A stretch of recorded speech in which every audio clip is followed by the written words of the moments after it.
Hello out there. Saturday, June 23rd, 2018. A fantastic day ahead of us here. As you know, we're probably watching a little bit of soccer out there. We got Mexico, and it looks like, I guess it's Korea. I mean, don't call me a soccer aficionado, but I think I can read. Oh, South Korea. There you go. So they didn't even have the teams right in that one. Major League Baseball is going to take center stage today. Got about an hour here on Saturday, one of my favorite shows. Sit back, relax. Don't have to wear the collared shirt today. Can sit back and, try to dive into some of those numbers out there that can help us out. Welcome into the Closing Line edition, Saturday morning, 11 a.m. Eastern time. Be your host today, Donnie Rightside. Just a few moments, hopefully. Again, another computer update for the big man on campus. We'll see when he can join in on the fun as well. But Major League Baseball is going to take center stage. Some interesting stuff that we need to go over from last night. A lot of teams that can't hit in the clutch. A lot of teams that can hit. Some teams finding their power surge. Games going 13 innings, 15 innings. So a lot of fun to be had. Welcome in here. Let me just shift gears and get into the chat box to see what is popping out there. But once again, folks, if you are watching the show,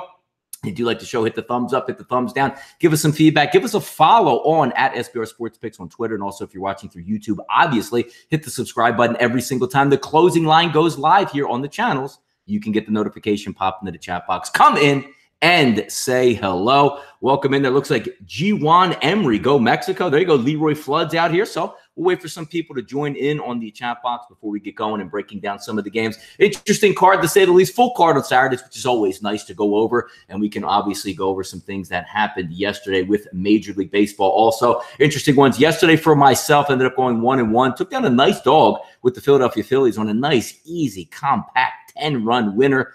Philadelphia Phillies coming in nicely last night, playing some good baseball. Hey, if you look at the Phillies lineup, once they got Rhys Hoskins back in that in the 2-hole off of the broken jaw, he's been hitting very well. Also, Odubel Herrera now actually welcome back to Major League Baseball teams. It's taking a 2.5 to 3 week layoff there. He's hitting the rocks. Carlos Santana also doing well. And the Phillies getting some good pitching from some of their young talent, strikeout pitchers out there. That was a nice plus 150. The one I lost with last night, which I did get a break in the 9th inning, was 1-1 with Pittsburgh. David Freese put the freaking ball in play, and we would have took down a 2-0 on both dogs, but 1-1, but did the job, though. If you're going to take two dogs out there, you're probably going to expect to lose one of those games, and we took down and won a half unit last night. So we'll always take that and flip it over to Saturday. Welcome in, folks. Ron Walsek, morning, gents. What is your cat's name, Donnie? My cat's name is Prima. Rescue cat there, found her in my previous life. I did own a food establishment place, and she was a kitten and ran by the store. Couldn't help, had to go out rescue the cat, brought it home. And once you bring a cat home to your wife and to your child, there's no chance that that cat is going to a adoption place or going into a shelter from any stretch. So that is my cat's name out there. Von Polo, let's go Texas Rangers. Let's go Baltimore Orioles. Had a big day last night. Yeah, you had both of those teams there. You had to wait a long time to cash that Orioles ticket, and you probably had to take a entire tub of Tums last night in order to get through that. A huge collapse in the 9th inning. And for some reason, again, Atlanta couldn't put the ball in the play when it was 7-7. Could have took home an easy winner. Freddie Freeman throwing out the plate to make the first out of the inning, which, again, I can't fault Ron Washington of the Atlanta Braves for rounding him on third base last night to try to score that run, because your hitter is going to end up on third base with one out. And as long as you put the ball in play, you're going to get a win in that situation. And it always takes a good relay throw from the wall to the shortstop. I believe Scope actually picked it up, threw it to the plate on one bounce, and was able to get Freeman. I don't mind aggressiveness. I don't mind that in baseball, because you're more, as you see, they couldn't put the ball in play anyway. So what actually did it matter at that point? So I would have sent the runner from third base. James Stacy, so happy to watch live. Donnie, big man chat, what's going on?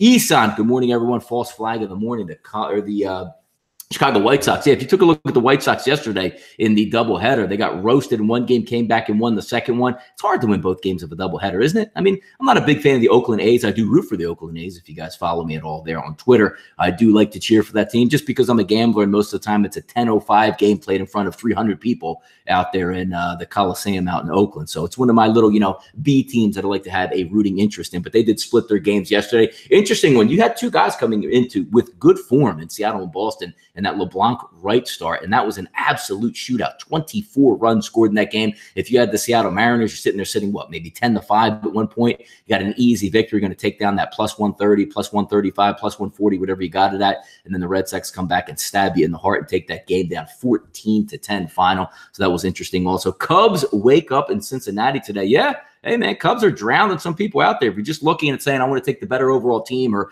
better overall pitcher versus some tomato cans, not working out for you there. But certainly we are going to take a look at some of the pitching matchups today. I believe a bullpen start here for the Chicago Cubs coming up today versus the Cincinnati Reds, but we'll have some fun on the telecast here. Hopefully Big Man will join us in a little bit, so I'll try to stall for some time before we get into the Major League Baseball card and have a lot of fun. Sent the links out there. If you can also retweet the show, we'll get some people in here in the chat box. We'll have a lot of fun and see what takes place. Yesterday, Miami got dusted by Colorado. Boy, Colorado can hit the bat. They swing the bats at home. There's no question about that. They struggled a little bit, of course, through April and good for some portions of May, but now you're looking at the favorites there in Colorado just taking teams to task out there. Seems like the Colorado Rockies, as long as they're at home, they're going to put up double-digit runs.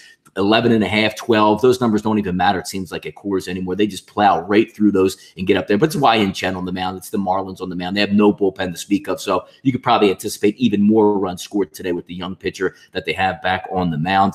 Damian McCourt, what's up, guys? Good morning. To Scoo some winning. Scoo and Steve, what's up, fellas? Armin, what's up as well? Keith Saltalamakia, say hello to your brother out there in Major League Baseball for us as well. Sean Roberts, I'm a fan of Farrell, but I don't know how he's going to pan out as a starter today. Remains to be seen. Yeah, you know, it's interesting because whenever it's always a little bit of a toss-up when you get those bullpen guys because they're put in a situation they're not normally used to. You know, 6th inning, 7th inning, 8th inning, you're trying to hold it down. But now you come into the game with a fresh slate there. Not that usual, I don't want to say anticipation that you would have or anxiousness as a reliever because you know you got to hold the game down. You're coming into the first. So if you do give up a base hit or 2 base hits or walk a guy, it's not the end of it where it's the end-all be-all where you get pulled out of the game. We'll see how he does perform in that situation, go over some numbers that we can certainly take care of. Going over some other games yesterday. How about Danny Duffy yesterday? 1-0 win over the Houston Astros. And how many times do you see this? I mean, the line opens up at 300, 315, closes at 340 at Intertops yesterday. More likely than not, doesn't it seem like these huge underdogs cash more often than they lose? You know, it's hard enough to get a dog to hit it like plus 180 or plus 190, but it seems like when these egregious numbers get up to 300, it's almost worth it just to throw down a shekel on those teams because, again, they are professionals on both sides. As much as I hate Kansas City and hate that lineup, 300 sometimes is hard to pass over unless you're going against like a Max Scherzer in form or a Clayton Kershaw, you know, back when he's in form. But I mean, you're looking at last night going against Dallas Keuchel, who hasn't been in good form over the past couple of starts, but did have a good start yesterday. But for seemingly surprising, you know, the left-hander was able to tame those right-handed bats on the Houston Astros. So it was interesting there. Mark Lewis, where's BMOC with those losing picks? I don't think he's having losing picks there. I think he's having a decent World Cup. I don't know who he had this morning on that Belgium game, 5-2. So we'll find out hopefully if he is able to join us. So how many weeks is it till college football? Hey, coming right around the corner. I usually get excited, you know, once it hits that calendar month of July, because then you're looking at the end of the month, some training camps getting underway. You're getting another month closer to college football. It is my favorite. You know, most people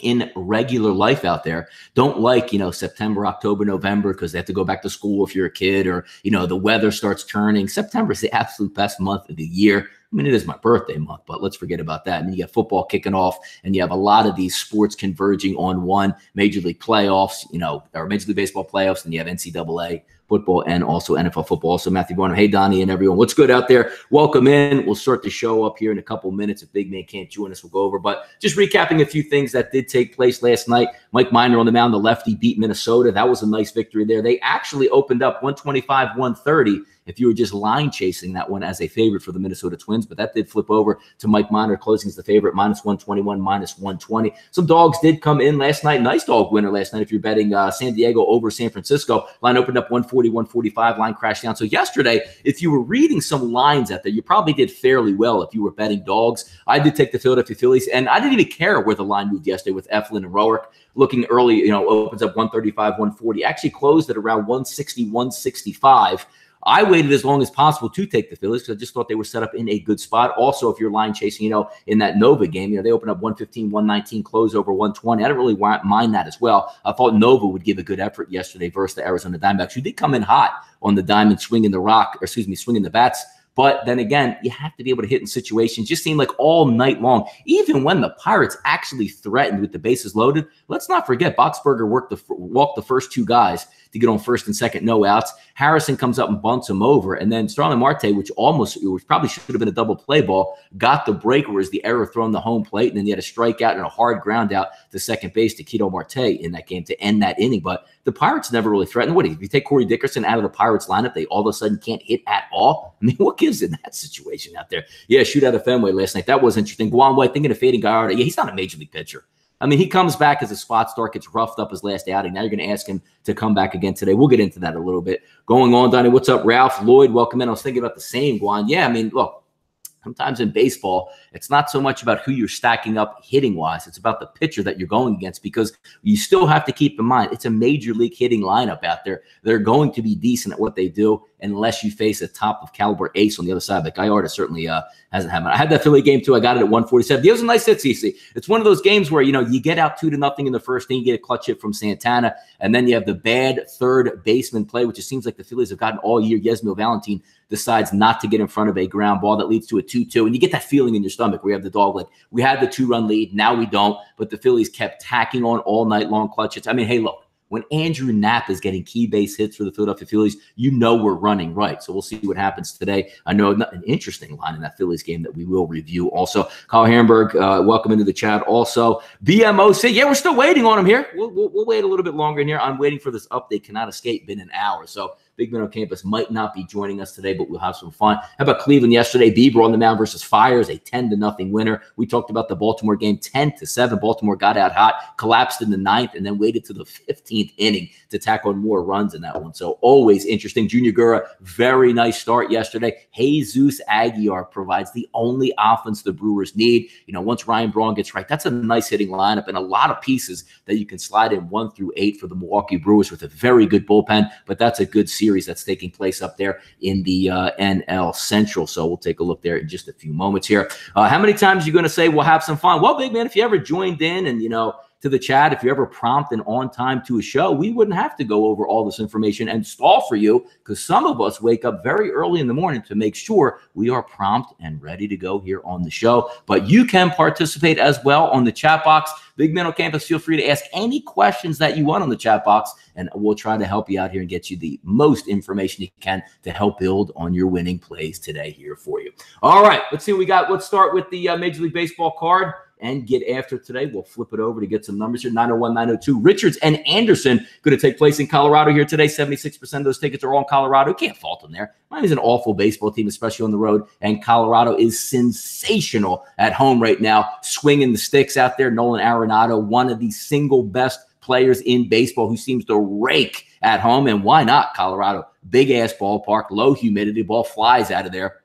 He's going to stack and put up numbers for the rest of the year. -170, -175. Now sitting at -180. If we take a look at Richards coming in, young kid on the road, sometimes you don't get that flavor of Coors. Your breaking ball doesn't work as well. And 11.5 seems to me like some of the lower end options that you're going to have if we're taking a look at betting those wagers up in Coors Field at this point, because it seemed early in the season you said, oh my God, 11.5, oh my God, 12, they can't hit it. And it seems like for the most part, opening up in the season, April and May, they weren't getting those numbers, but seemingly hitting those numbers before the fifth inning even turns. How many times at Coors in the past, 2-3 weeks that you've watched 3-1, 4-2 at the end of one inning? So, I mean, if you're taking games in the under up there, you're trying to hang on. If we take a look at Miami's bullpen here on the road, a 5.89. If we take a look at the Colorado Rockies home stats from the bullpen, folks, 6.37. And you're already taking a look at Richards through 5 starts on the road, a 7.40 ERA. Anderson has been decent, lately, 2.79 ERA. But he does have a 5 ERA at home. But doesn't everybody have a 5 ERA at home when you're looking with Coors? So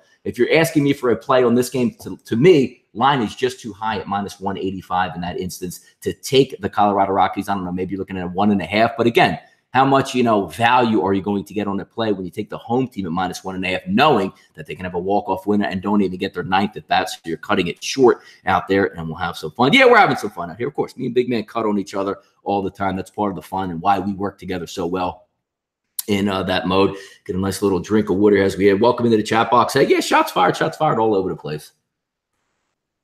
But that is the first game of the day, 310 that we wanted to preview. 903, 904. Here's an interesting one, folks, if you're betting. Last night, as I said, picked up a nice +150 winner with the Philadelphia Phillies over the Washington Nationals. Get back into it today, 903, 904. Philadelphia, Aaron Nola versus Fedde on the mound. Now, when you look at his numbers, they don't look that well.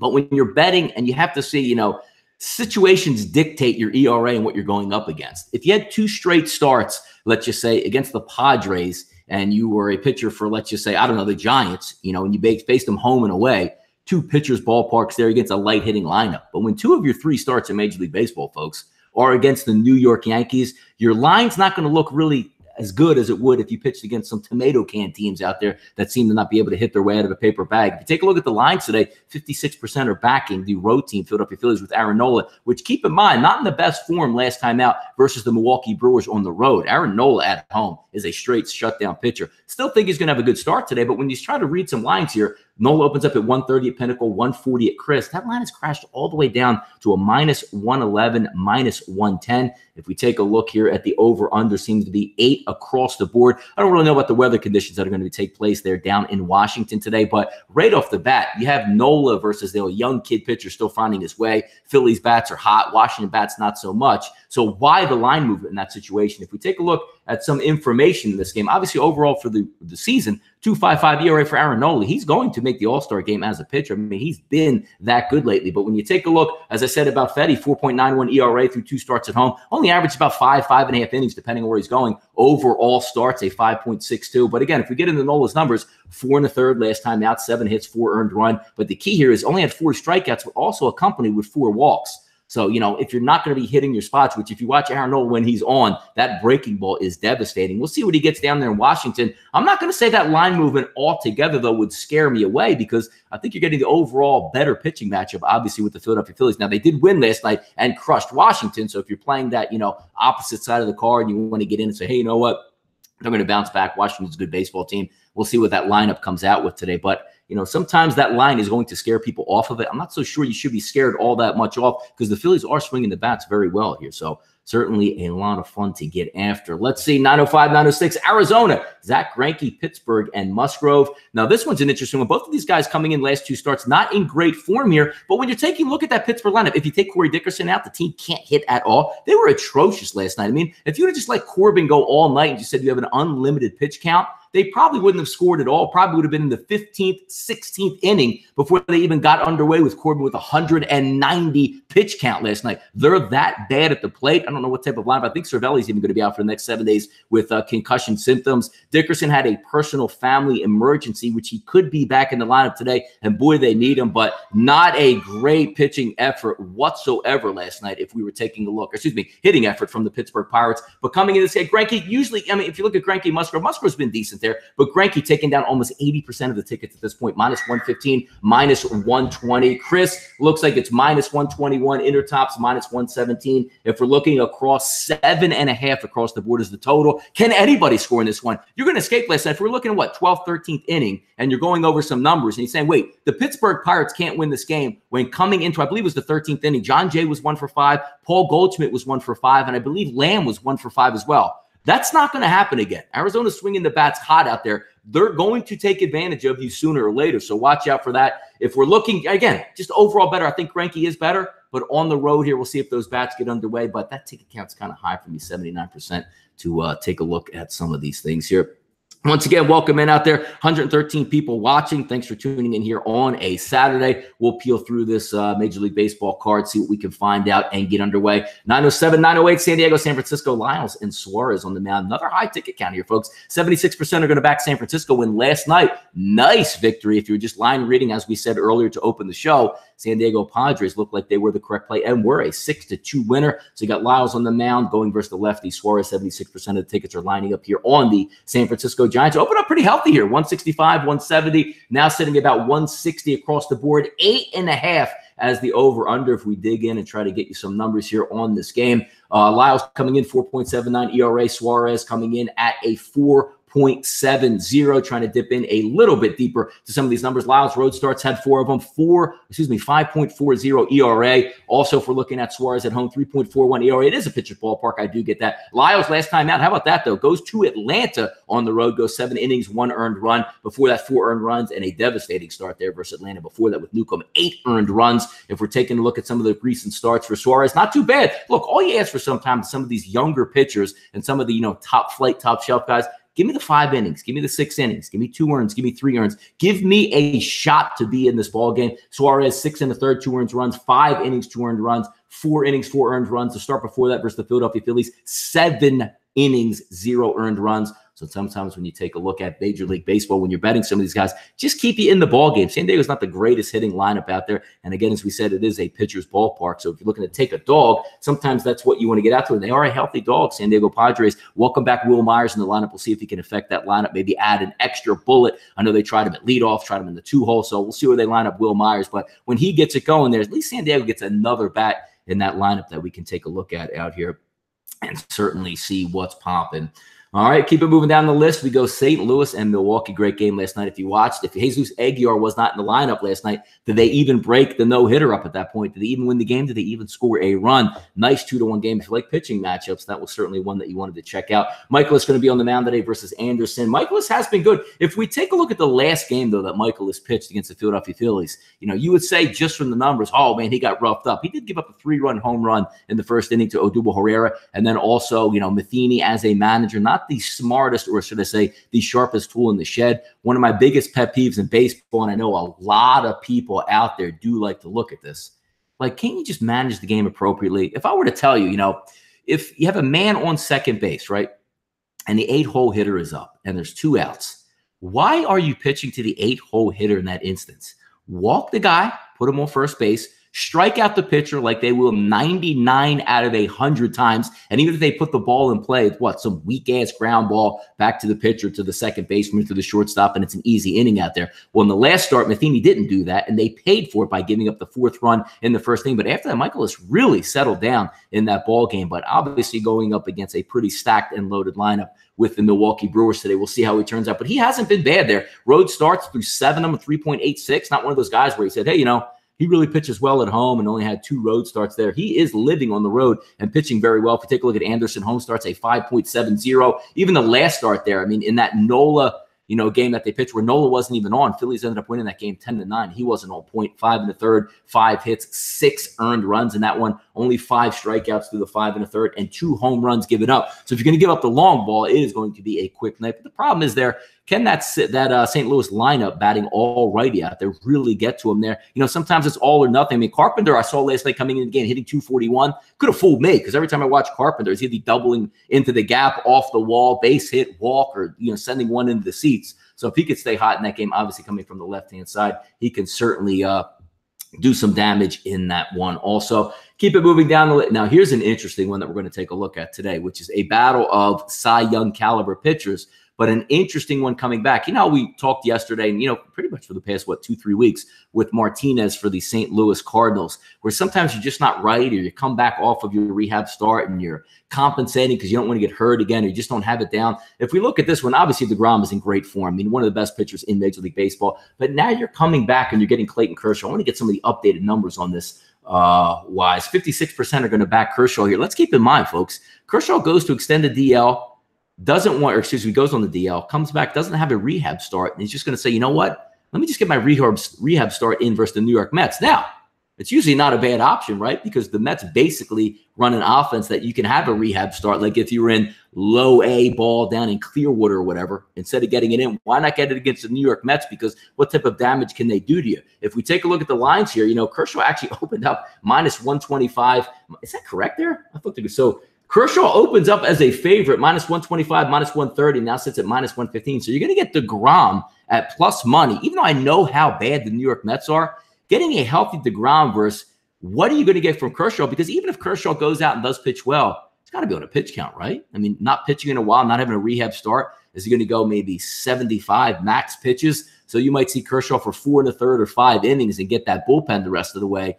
You might want to look at DeGrom, and this is interesting because I actually read that line wrong when I was coming into today. I thought DeGrom would have been a small favorite, but it looks like the Dodgers are a small favorite in that one. But good luck. I get it. Dodgers lineup is much better than the Mets lineup. They're not in Dodger Stadium. They're on the road. Kershaw with the layoff with the DL, coming back to finally get back in it. And you're not going against, Seth Lugo out there or Giselman. You're going against DeGrom out there. So you're going to have to be on form. That's an interesting game to take a look at. But if you are reading the lines, 54% on the Dodgers, opened up at 25, now sitting at -113. That's an interesting one that you want to take a look at maybe from the Mets side. And I know it's a lefty, and the Mets don't hit lefties out there, but sometimes you just have to lean on it and say, I don't really know what I'm going to get outside of the pitcher at this point. So who's going to tune in on that? Anybody in the chat box have any questions on that? It's kind of an interesting one. Last night you saw, Mr. Launch Angle, Cody Bellinger, get one on a 0-2 count to hit a grand slam last night. That was really all the runs that the Dodgers needed against that inept Mets team. And you're going to keep on running out, the Jose Reyes of the world, Joey Bats of the world out there. That's what you're going to get. Seems like it's Nimmo and a bunch of clowns out there in that lineup at this point. But again, just getting back to the original point in there, Kershaw maybe not on form going against overall with Jacob deGrom. So should be interesting. And just watching up there, Mexico gets on the board 1-0 up there. I can expect Mexico to park the bus now for the rest of the game and possibly win this game 1-0. Should be a scintillating finish here. And again, we're waking up early. It's nice on Saturday to get the extra hour of sleep for myself, waking up. Didn't get a chance to watch that Belgium game. Scored 7 goals in that one. Finally, man. Every game in soccer, every match, you want to call it, at 7 goals. We might want to tune in a little bit more to the action here. Hashtag park the bus should be illegal in soccer, as I like to say out there, and we'll put that on the T-shirt sooner or later. We'll keep it going down the list. Today went over, you know what? We actually skipped the game in there. Farrell on the mound versus D. Sclafani opens up at minus, basically a pick 'em here, but it looks like Farrell's actually taking money on -114, -113. If you've been betting those Cubs out there, which a lot of people have the past 2 nights, just trying to fade bad pitchers, not working out for you all that well. But if we take a look today and go over some of this stuff, let's just see what we got here. 114, 113 is went over 9.5. Look, if you're betting DeSclafani at home, not a great pitcher. If we take a look over his last 2 weeks and look at his numbers, 21.7 strikeout rate, 302 average against him. Balls in play, folks, 355. So just make contact on DeSclafani. You're going to be pretty much all right. 3.38 ERA doesn't tell the whole truth. If we're looking at like a Sierra, some advanced numbers, 415, 420. He's been okay, but the fact is, what are you going to get out of the Chicago Cubs starter today? Because he's not used to being in that environment, going a la carte, as you want to say Tampa Bay goes with starting out your closer, which they're doing again with Font on the mound today. But when you take a look overall at the Cincinnati Reds, folks, you don't really focus too much in on the pitcher, because if they can give you a decent start, one of the hottest hitting teams in baseball is the Cincinnati Reds. They can bail you out. When you're looking from the Cubs side, it's usually all or nothing. Not the smartest baseball team, not the smartest manager with the Chicago Cubs, but when they're raking, look, I'm more inclined to like it when Bryant is batting second, third, or fourth than leadoff. The same way when I see, like last time when you get into it with the Nationals, what the hell is Harper doing batting leadoff? Why are you going to put your guy, the most feared guy on the team, first, whereas you can pitch to him? Hey, Harper, have at it all day. Isn't it more advantageous when you have Trey Turner on second base and have Harper up and you say, oh, my God, he could do damage to us here? Put Chris Bryant in leadoff. I'll fade him. Go ahead and put Harper at leadoff. I'll fade him. They can't do any damage. So what? They hit a solo home run. To me, I guess when we get into it, like analytics is, it's better to bat your best guy leadoff, because if he hits a solo home run, 1-0 is better than a 3-run home run, according to analytics at this point. I'll never understand analytics to that point of view. It makes 0 sense. Put your best hitter third or fourth. Get people on base. Isn't it that simple? It just seems too simple to me. So when I see Harper or Bryant out of the leadoff spot, I'm like, whoo, they can't do any damage. It's a beautiful thing. We'll see what happens when they line up today and get in that spot. But again, just getting back to Cincinnati, they're swinging the bats hot. They're at home. And I don't know, maybe you're going to just double down like you doubled down last night to triple down on the Cubs today, hoping they can get a winner. But you don't have one of your A-plus starters on the mound today, so good luck doing that. But again, DeSclafani, over his career, even over the past 2 to 3 weeks, hasn't been that good there. So we'll take a look. What do we got here on the scoreboard? 28 minutes into the game. Mexico 1-0. Got some sports in on there, just rolling through some baseball highlights on that. If we keep on getting through and seeing what's taking place here in Major League Baseball, and again, we're getting up on this game. Gallardo. What are you going to get at Gallardo? And he's on the road. Odorizzi, not much better form from a pitcher, but if you're going to ask me and say, if you're taking the lineups out of the equation, this one, who do you want to back? Certainly not backing Yovani Gallardo, and especially being on the road. Odorizzi is going to take 76% of the tickets right now. Over/under opened up at 9.5. Now that should tell you the caliber of pitching here going on today in Minnesota. Line opens up at 9.5 and goes to 10 outside of Colorado or even Globe Life at this point. So you're expecting some runs in this one. If we look at the actual numbers on sides,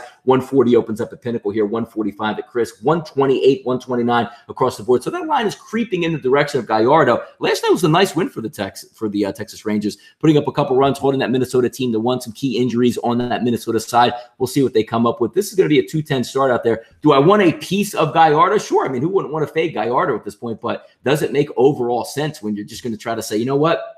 I'm going to take Gallardo through 286 against him, 313 BABIP, 520 Sierra out there, a 9 ERA. Doesn't instill too much, confidence if I'm going the other way. If we try to take a look and track down some Odorizzi stats, 18.5% strikeout rate of last two games, 256 average, BABIP 333, but he also has a 5.4 ERA. So there's that 9.5 there that's creeping up to 10. We'll see if we can even hit 10.5 here. Two teams that should be able to hit both of these guys. And also, bullpen's not that great on either side as well. Kyle Hamburg feels like the Twins' only good play against good teams. Yeah, they do have a sneaky lineup out there, which you thought they wouldn't have been able to get hits. I mean, Mike Minor's not the end-all, be-all, but to hold them to one run at home was certainly kind of interesting there. Chris Carter, these managers and their staff have way too much time on hand. They do. I mean, they really do have way too much time on their hands. Overthinking everything, batting the pitcher eighth, your best players lead off. I mean, it's almost like you get in and it's like, you know what, let's shake up the bucket, which I always joke with Joe Madden. Let's see who's going to pitch today. Javi Baez, come on down. And the next day they dip it in there. Chris Bryant, come on down and bat leadoff. There's something to be said about continuity of an offense and a lineup there. When you come to the ballpark, it's always nice to come in and imagine if you didn't know who even the starting pitcher was, right? I'm surprised Joe Madden doesn't do that, where it's like, hey, we don't have a set rotation and we're going to pick out of a bucket. And watch out, you Darvish, because when you come back, we might pick you out of the bucket 3 straight days. We're going to be real unconventional out there. We'll throw you on a Monday, Tuesday, and a Wednesday because analytics say that if you have a tired arm on day 3, your sinker will stay even lower. So that's advantageous to us to put in the lineup. I mean, come on, man. Enough with this nonsense. Can we get a set lineup out there? Can we get your best hitters hitting 3 and 4? Can we get your speed guys with good contact hitting 1 and 2? Not that hard in Major League Baseball, folks. It's just not that hard. But getting back to the game here with Gallardo, Odorizzi, I don't have much on that game overall. I mean, same thing last night. I was asked a couple of times if I had any thoughts on that Minnesota and Twins Rangers game. Didn't have much on that. Two bad baseball teams heading into this one. I mean, obviously Minnesota's a better overall team than Texas. Texas getting a little bit healthier back there. We'll see what their lineup comes out. We'll also see if Adrian Beltre, who's thought to be on the move possibly to the Philadelphia Phillies, and sure do they need it here because the Philadelphia Phillies third baseman on the season are atrocious at the plate and atrocious in the field. A 39-year-old Adrian Beltre would be a massive upgrade for the Philadelphia Phillies. Sliding it down here, 9:17, 9:18 at 2 o'clock start. Oakland and the Chicago White Sox, Menden and Covey on the mound. 73% are going to back the road team here, Oakland, because a lot of people just fading the Chicago White Sox at this point. It's amazing. They actually had a nice comeback, or a nice game in that game too, because it looks like they gave up in game 1.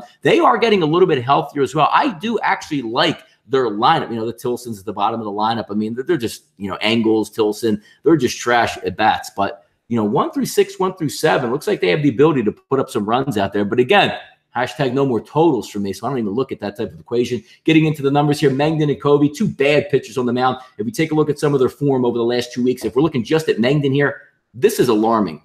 Last 2 starts that he's had combined, a 5.9% strikeout rate. That means balls are getting put in play. You had the chance for productive outs, and obviously guys getting good swings on the bat. Mengden, a 326 average over the past 2 starts, 278 BABIP. But when you look at that, you have to take some of that out of the equation because home run balls don't actually count into that. 8.71 ERA, Sierra up to a 7.10. But then you look at Dylan Covey out here, 12.5% strikeout rate, which is awful. 320 average against him, 357 balls in play. His ERA to 450 and a Sierra close to 5. Both of these guys just in real bad form over their past couple starts, but 73% are going to back those Oakland Athletics. Line opened up at 130, 135. How about this, folks? Coming back in Covey's direction, down to about a pick'em, -105, -110 out there, depending on where you're shopping at. 2 bad baseball teams heading in this one. So again, when you're looking at overall feel, boy, I wish I was still an over backer because I probably would line up on this one. But then again, it would be like 2-1 in the 8th inning if I did have an over on this game because nobody seemingly would be able to hit. But two decent hitting lineups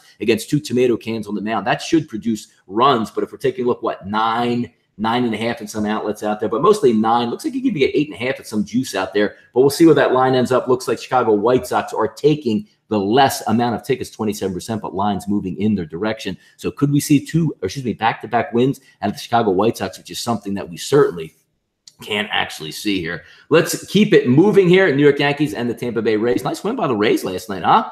Getting the CC a little bit, pitchers duel in that game, 9-19, 9-20. Gray's going to take on Font, another bullpen start. Font's a hard-throwing right-hander. Look at this, man.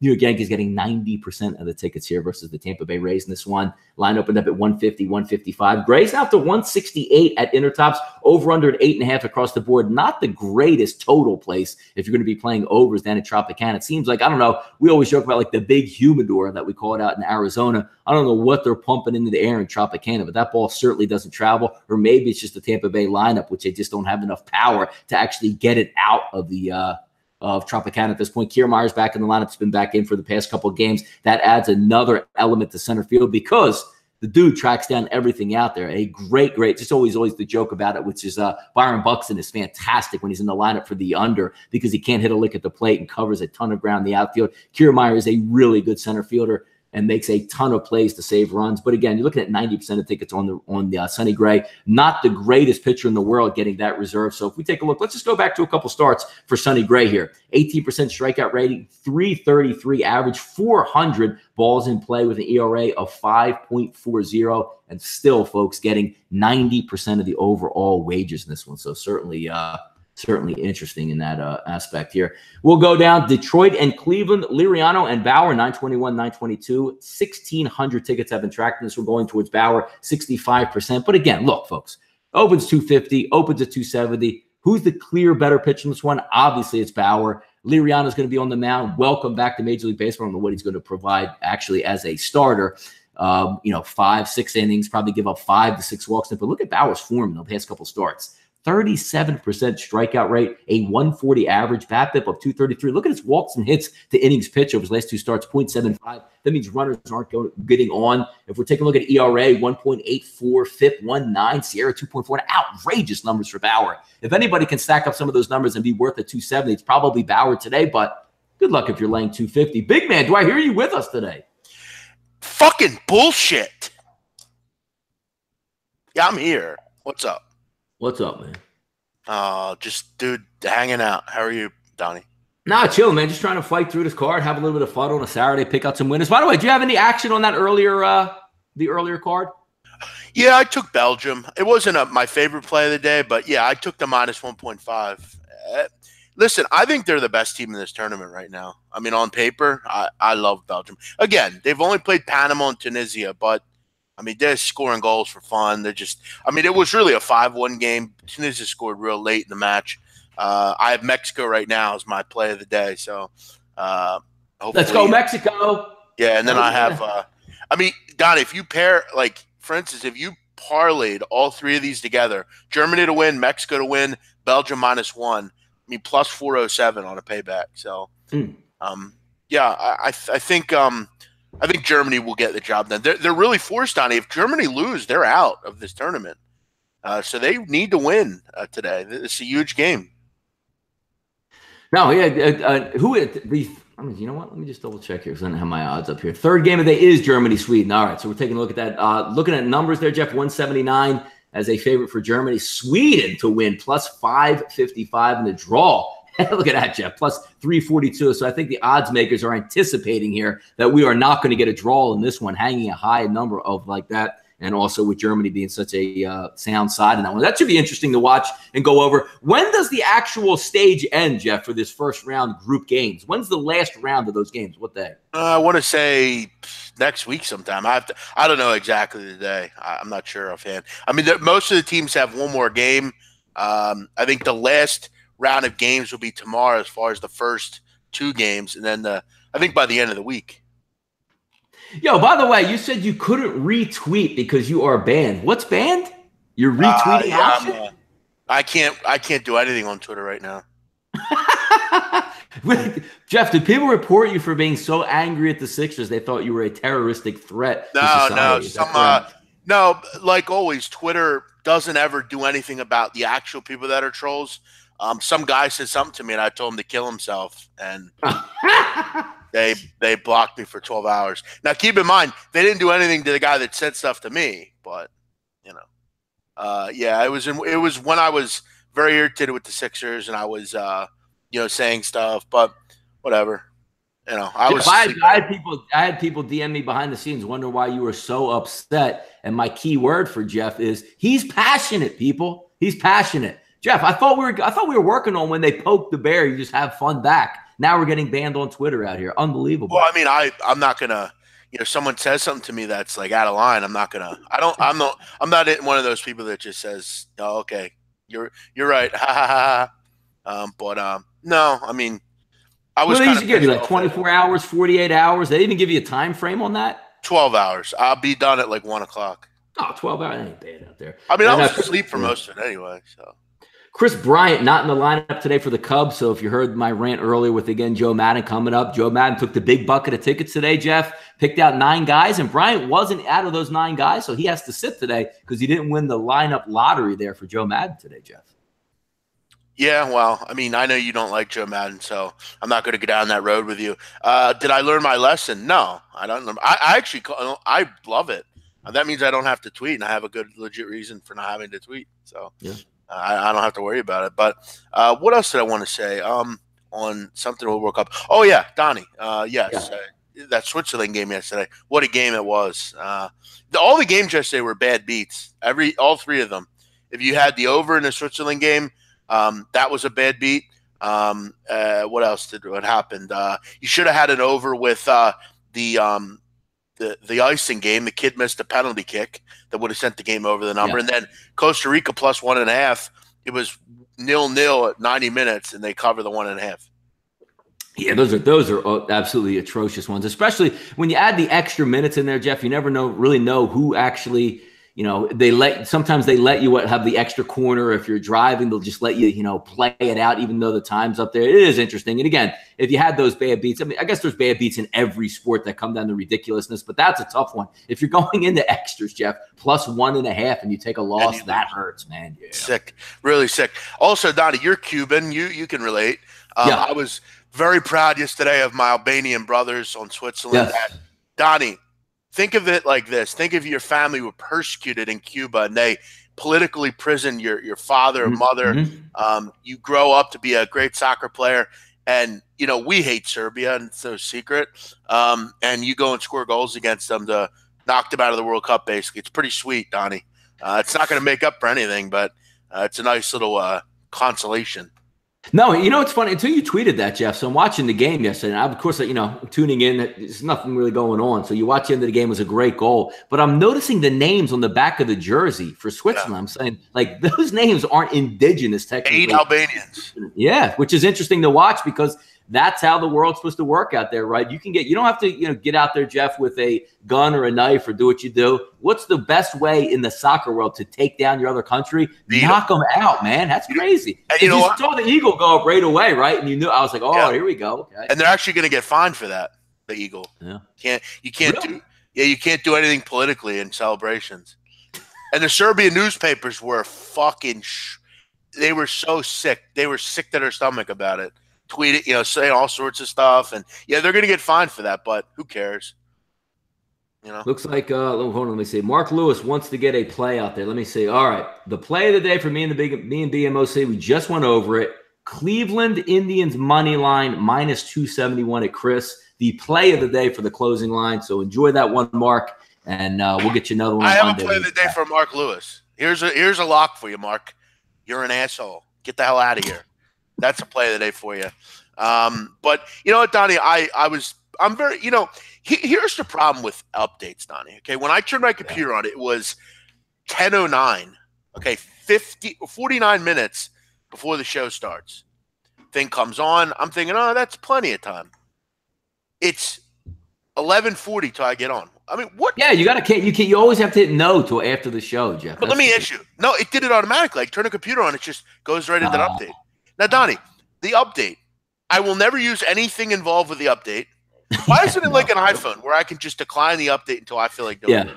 Yeah, no, it has its own mind because we've all done that. And again, it's not like, sometimes on your phone, even your cable box says, look, we need to update it. It's like a 30-second click over, or like do something quick. Like sometimes when Windows has it, it says, no, you're actually going to wait here until we're actually done here in an hour and a half. I don't care what you're trying to do. We got to get into your computer.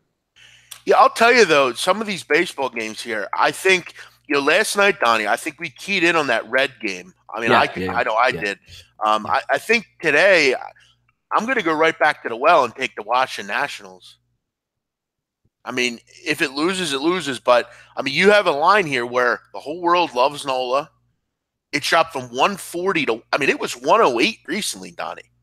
Yeah, it's around 111 right now. But, no, Chris opened up at 140, Jeff, now sitting at 111. And you have your theoretically ace on the mound versus a younger guy. I know you're probably listening in because, sometimes you have to take the numbers out of whack because he did 2 of his 3 starts face the Yankees. They're going to tune you up for the most part, right? Right, exactly. I mean, the Phillies are very inconsistent, as we know. Again, I hate betting involving the Phillies, but I'm just trying to let people know. I think the Nationals are – I mean, and again, I think one of the best things about baseball is when you have a false flag and it's a good baseball team. I mean, the Nationals are – I mean, again, I don't think they're a long-term team that I have to really worry about in the grand scheme of baseball. I think they'll falter and fade like always. But in a game like this, one game, I'm getting a pretty decent team with all the public money on the other side. I'll take a shot with it. Listen, you're getting Kershaw at minus 110-ish. DeGrom's a nice player, but what lineup do I like more, Donnie? I mean, seriously. Yeah, no, you're right about it. I want to see who comes into that lineup today and if they can get back to normal.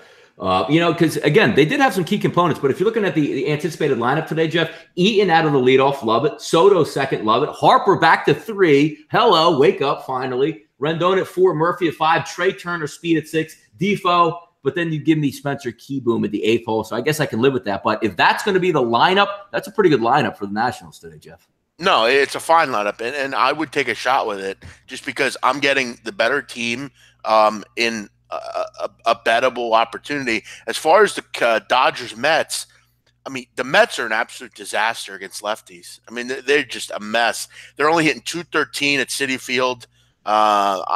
Listen, I think Kershaw shuts them the fuck down today.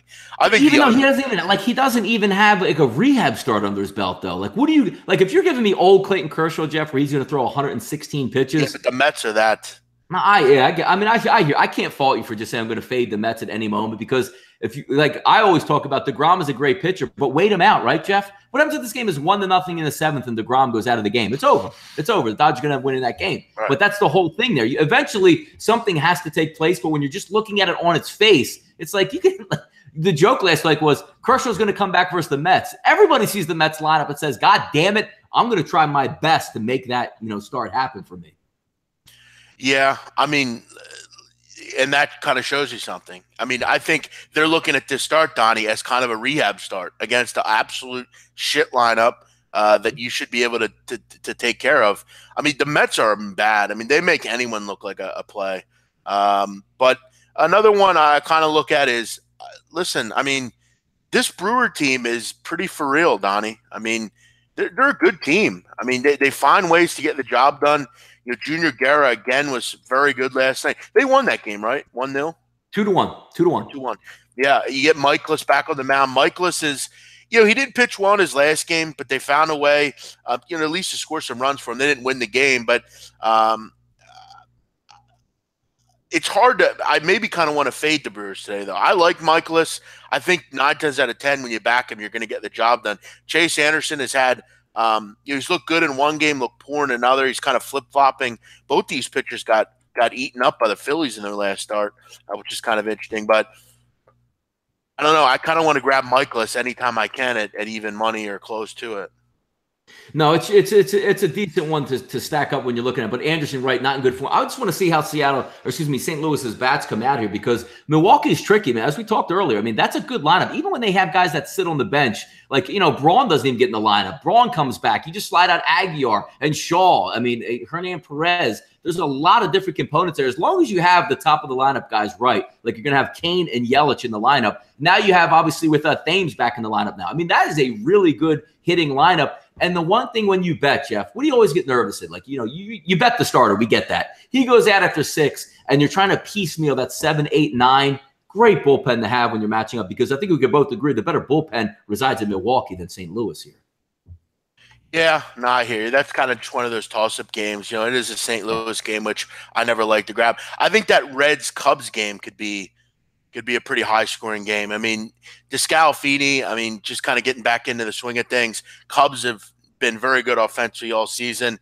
Luke Farrell coming in, John Farrell's kid, making a spot start. Whenever I have a spot starter, I'm fading him. I mean, you look at last year, Luke Farrell, was he really good anywhere he pitched? AAA, he had a 9.82 ERA, another AAA stop, over a 4 ERA. In Iowa this year, he's 0-2 in 5 starts with a 4.94 earned run average. Spot starters, I'm generally going to fade. I think we see more runs here. Both these offenses hitting 28 of 41 between these two have gone over the number. 4 of 5 actually have gone under this year, which is interesting. But both these offenses hitting, I would look towards a high one in this game. Yeah, true. And they're looking at the game. The one thing I don't like when you're doing that, because Chris Bryant by far is the best hitter for me for the Cubs. He's out of the lineup today. Oh, true. Forgot about that. LaStella, Hayward, Zobrist now in the 3-hole, which I don't know what Joe Madden does anymore. Rizzo 4, Contreras 5, Schwarber 6, Russell 7, Happ 8. So whenever you take something like that out of the lineup, I get a little bit nervous. We'll see with the Reds because, again, it is a Saturday game. So if they're going to sit Scooter Gennett again or Joey Votto, maybe that might enter the equation. But also, you're looking at a complete bullpen game. The one thing you usually can factor in, Jeff, night on night, is that they're going to score the Reds. It's just a matter of can the Cubs keep up and are their bats right. But again, you're facing DeSclafani at this point. You're not facing an ace. They should be able to get across 3, 4, maybe 5 runs against Cincinnati. So even with Bryant out of the lineup, he's probably going to – and keep in mind, Jeff, 7th inning, 6th inning, when you're subbing in, now they're going to a bullpen game. Keep in mind, 2nd and 3rd, 1 out, he might be pinch hitting in a key spot to drive in a couple runs. So you never can totally keep those guys out of the lineup. No, you're totally right. Listen, to me, if I had to bet one game on this board today, and I know it's kind of they had a shit performance last night, but like you said, I just don't think Yovani Gallardo is a major league pitcher. I can get the Twins at a decent number. Odorizzi's actually 4-0 in his career against the Twins, or against the Rangers, has a real low ERA. I know Texas has won 5 in a row, I think, but that just means they're due for a loss. Last 3 starts for Odorizzi against Texas, 16 innings. He's given up 5 earned runs. Been very good. Gallardo just doesn't belong in the major leagues, if you ask me. I'm looking to fade him here. I can get the Twins around 135 at home. I'll take a shot with that. Yeah, another one that doesn't look good. Obviously, I'll skip right over the Kansas City-Houston game because there's no instance capping Ian Kennedy McCullers at minus 330 or whatever it is. So, that's just egregious when you look at it. Seattle-Boston, Jeff, if you're looking last night, what do you have? Maybe plus 130, plus 140 on Seattle, 10-5 lead. You figure they can hold that down. They lose that lead, end up losing the game 14-10.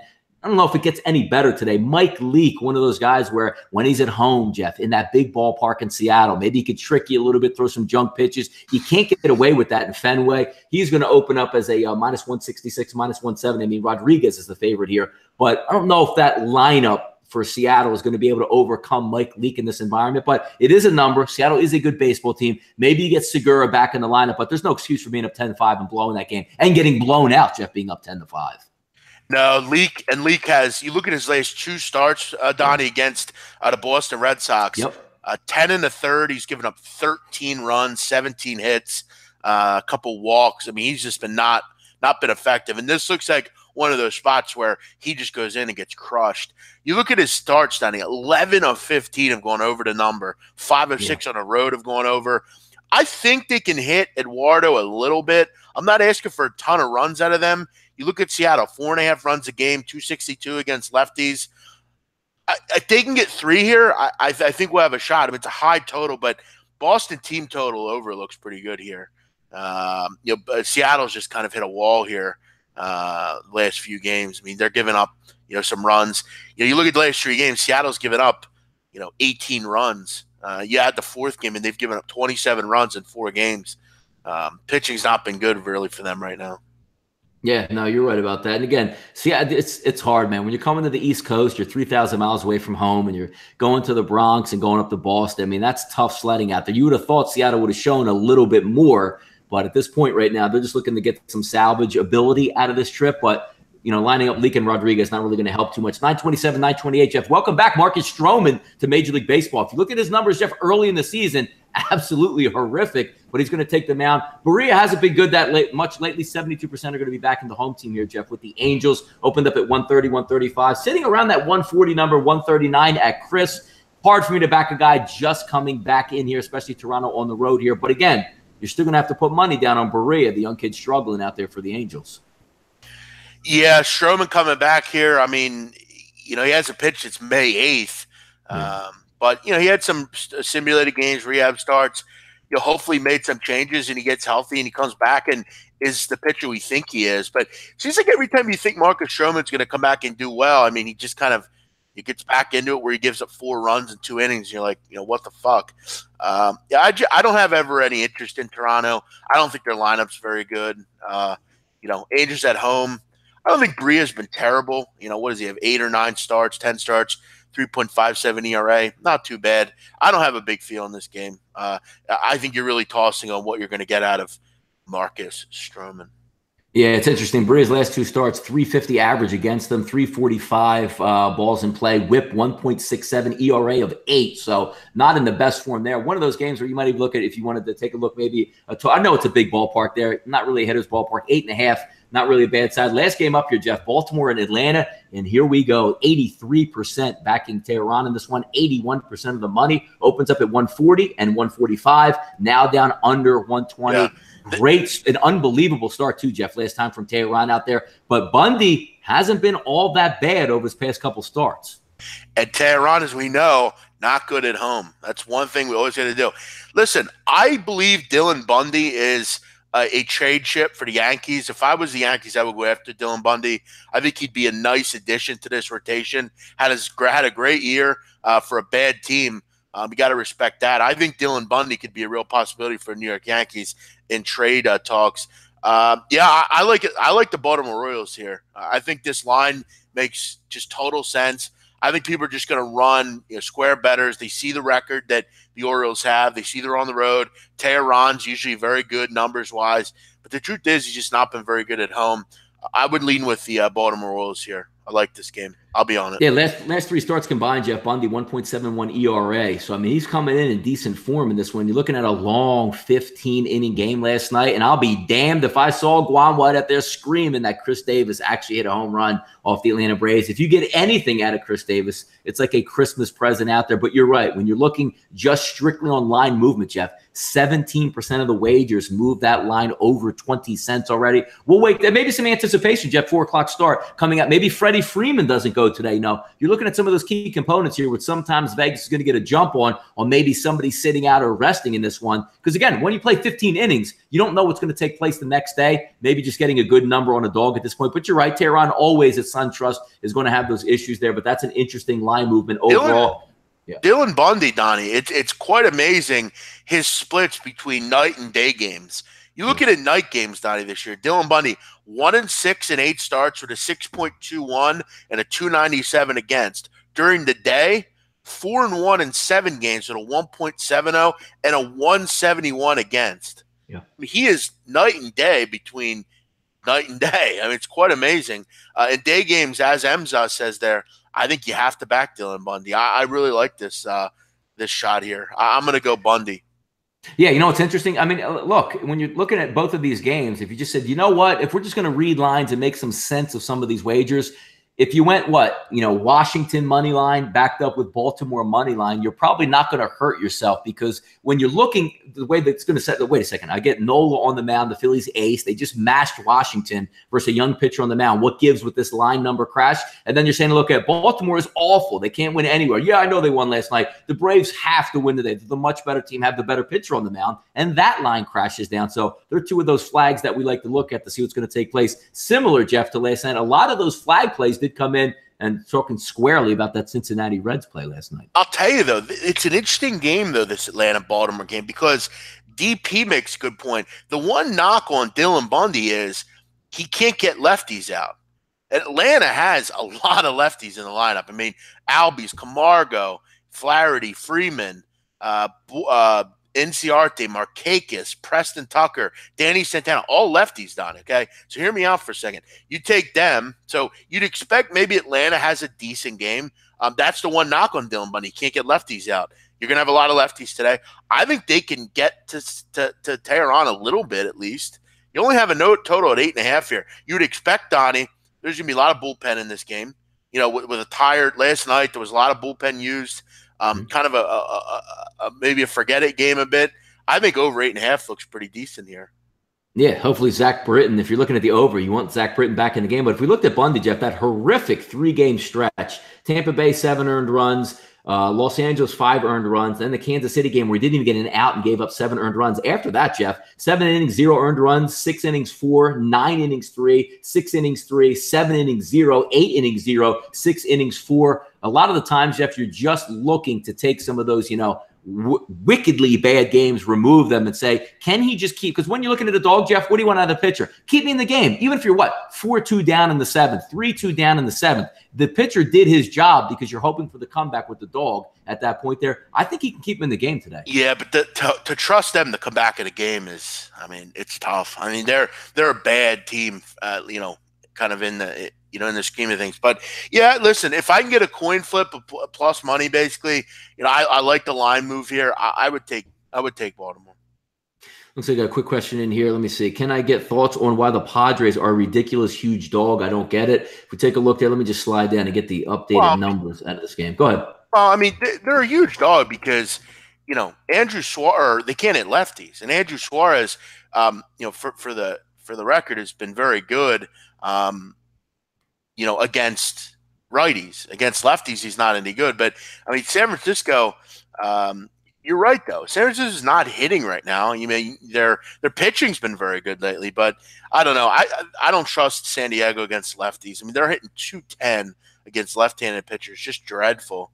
As far as why the line's so high, not really sure why it's so high. It seems a bit high, but the Padres are never going to be a home, or they're never going to be on the road. Get a lot of love or participation. That's probably why. Suarez, lefty, they're not good against lefty. Yeah, looking at some short form out of past 2 to 3 starts out of guys that you would want to fade today. Obviously, the Angels, Barria's on the mound. Sonny Gray hasn't been great, but it's also what are you going to fade and go against? Last night's pitchers, to me, I love the card last night. Did end up picking a little bit of money, but this one's a little bit interesting because when you want pitchers to fade, Jeff, you want other pitchers on the opposite side and having in great form or coming in rolling. If you're going to fade the Angels, you're going to get, Stroman on the mound who hasn't pitched in a month. If you're going to fade, Sonny Gray, because you think it might be in a good spot here, that he hasn't been pitching all that great and on the road in Tampa Bay, where you're getting a bullpen start out of that. You know what I mean? You want to fade Daniel Mengden, but are you going to back Dylan Covey? It's some interesting stuff where I might have to dig a little bit deeper into this card for me today to see some of the starting lineups and why they make sense. Yeah, no, I totally understand. A big card. There's some value here on this card. I'll probably take the Twins, probably take another 1 or 2 games. I'm kind of focusing on World Cup right now, but we also have MLS today. I'll be on that as well. So there's some things to do. All right, baby. Any fun stuff for the rest of the day before we get out of here? Well, I'm hoping the weather clears up. Take my jet ski out. It's a little rainy down here, but no, just hang out, watch some of the soccer until I guess the weather clears up. What about you? What do you got going on? Yeah, this weekend, my 8th anniversary wedding weekend to my beautiful bride. We'll be in the city, Jeff, tonight at Del Fresco's, enjoying a nice steak later on in the evening. So we'll have some fun this weekend, but more importantly, forget about the anniversary, Jeff. We need to find some winners, and that's the goal. Well, that's congratulations, Donnie. That's great. Del Frisco's the fine establishment, one of the best in the world. I do want to do something for Sean Robertson. He asked me if I could do a Mick Alsey impression. Go ahead. All right. Clam chowder. Good to see you, mate. Gabe, we're here at the Eskimo game. I just had a nice burger. It was packed full of tomato. I did see a dango as well. Mate, it's good. Hey, I got Junior here. He's a Eskimo fan. Gabe, big fan of yours. He says he's a big rager. Mate, we're excited. We got an Eskimo game tonight. I haven't seen a ton of it. I've been in the concourse with this chicken burger and a regular burger. I also have my dingo ball bag filled with money. Gabe, Big Olsey out.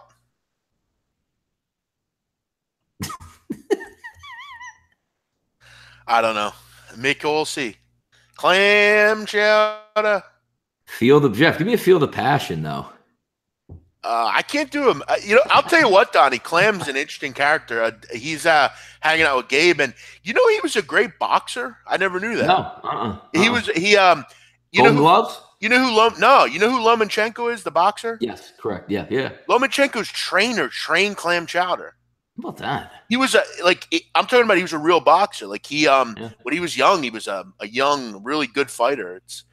I never knew that, but as far as everyone have a great weekend. I'll be on a little bit later, doing some things for SBR as well. Make sure you check us out on the channels all weekend. We'll be back Monday, Donnie, where we do this one more time. Have a great weekend, man.